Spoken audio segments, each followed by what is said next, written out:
Je vous laisse la parole dans un instant. Regardez, et visiblement, ça ne va pas faire plaisir du côté du Kremlin. Voilà ce qui reste d'un missile Afir-Minsk.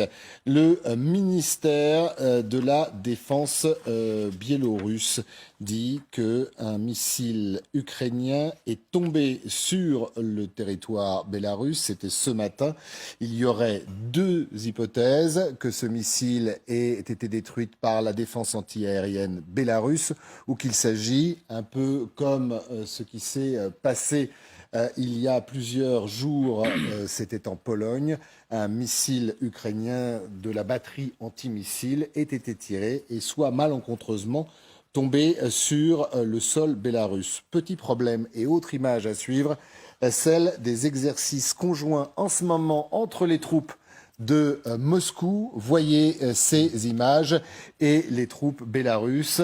Ce sont des exercices très intenses qui durent depuis plusieurs jours. J'ajoute, pour couronner le tout et avant de vous laisser la parole, l'autre inquiétude des Ukrainiens. Ça concerne fin février et ça pourrait être une offensive, une grosse offensive de Moscou directement sur la capitale, sur Kiev.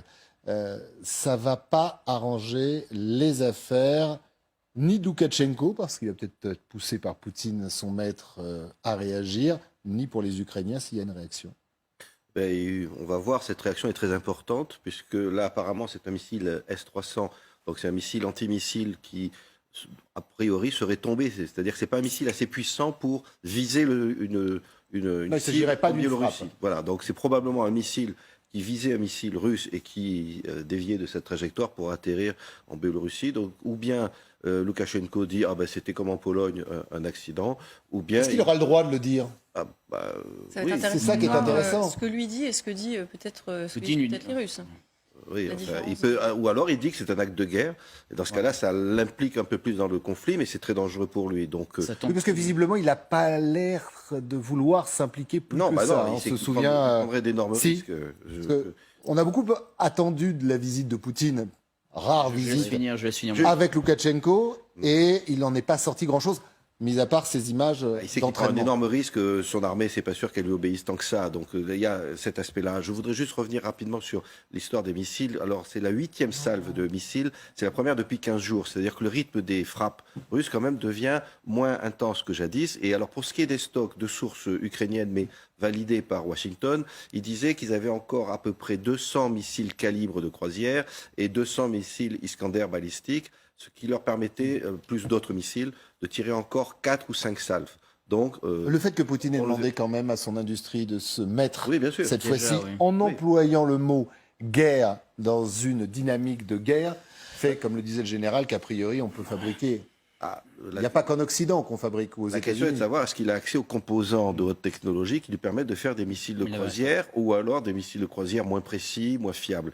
Donc là, c'est une question. Disons qu'avec les missiles qu'il a en stock, apparemment, il pourrait encore faire 4 salves, on va vite le savoir, ou alors il pourra tirer avec d'autres missiles, mais je ne sais pas où il trouvera les composants. Revenons sur ce qui s'est passé sur ce missile antimissile ukrainien tombé en Biélorussie, sur une réaction possible. Est-ce que vous pensez que Loukachenko pourrait être libre de ses paroles et de ses propos et dire que c'est un accident? Alors moi je trouve qu'il tombe très bien ce missile justement pour préparer une offensive.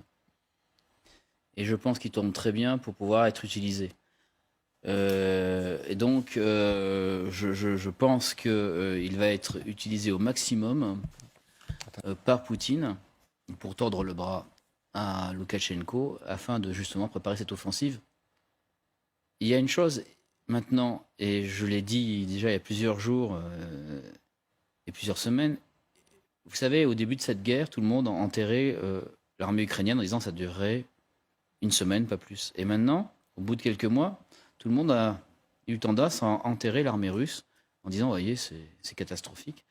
Et je dis, attention, ils ont des réserves, ils savent faire un retour sur expérience.